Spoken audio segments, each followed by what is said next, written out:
महोदय, मुझे social media handle पर एक बात बहुत अच्छी लगी। एक सज्जन ने इस बात को कहा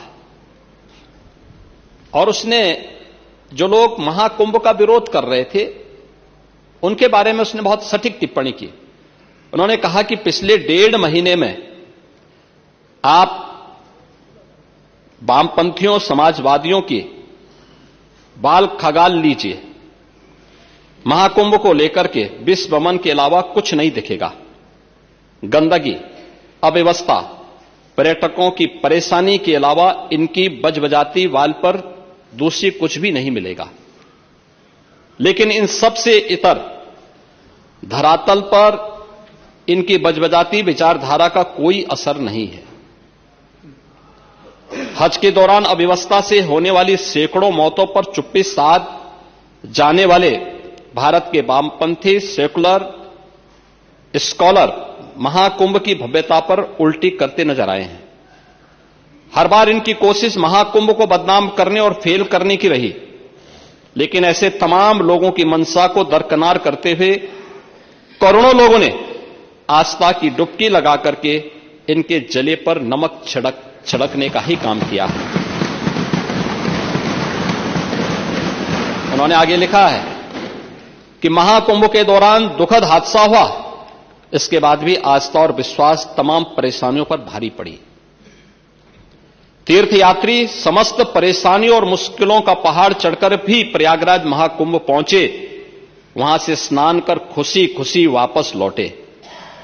रिश्तों के जटिल समीकरण का परिभाषा गढ़ता महाकुंभ अब समारोह की ओर है, लेकिन यहां से निकला संदेश हर सनातन के मन में अमिट छाप छोड़ गया है, जो वर्षों तक लोगों की बतकही और कहानियों में जीवंत रहेगा। हर तरफ अपनी मां और बुजुर्गों को महाकुंभ में अनाथ छोड़ देने वाले बेटे रहे हों, तो दूसरी तरफ अपनी सास को पीठ पर उठाकर कुंभ स्नान कराने वाली बहू भी रही है। लेकिन सनातन विरोधियों को नजर केवल गंदगी पर पड़ी। मैं अध्यक्ष महोदय वह चित्र लेके आया हूं। ये देखिए, एक बहू है, अपने सास को पीठ पर लाद करके जा रही है महाकुंभ स्नान करने के लिए।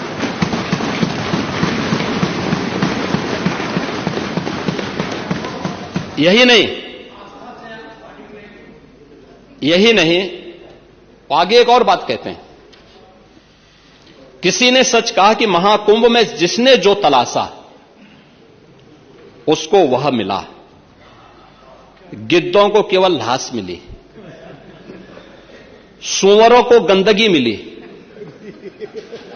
संवेदनशील लोगों को रिश्तों की खूबसूरत तस्वीर मिली, आस्थावानों को पुण्य मिला, सज्जनों को सज्जनता मिली, गरीबों को रोजगार मिला, अमीरों को धंधा मिला, श्रद्धालुओं को साफ सुथरी व्यवस्था मिली, पर्यटकों को अव्यवस्था मिली, सद्भावना वाले लोगों को जाति रहित व्यवस्था मिली, भक्तों को भगवान मिले।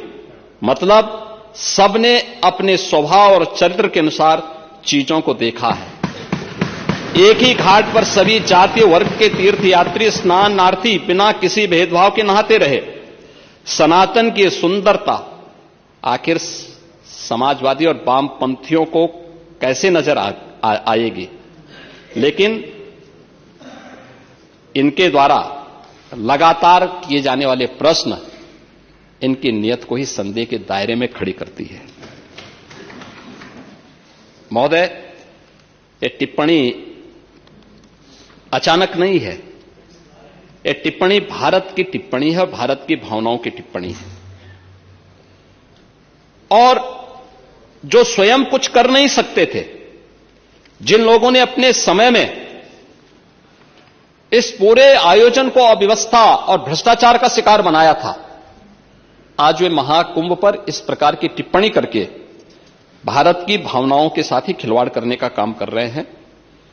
और मैं तो केवल इस बारे में एक बात कहना चाहूंगा कि महाकुंभ ने पूरी दुनिया को, भारत की सनातन एकता का संदेश देकर के एक भारत श्रेष्ठ भारत के प्रधानमंत्री मोदी जी के विजन को ही चरितार्थ करके दिखा दिया है कि विश्वास है तो पूरा भारत अपना सहयोग देने के लिए उतनी ही तत्परता के साथ खड़ा है जो महाकुंभ में दर्शन होता हुआ दिखाई दे रहा है।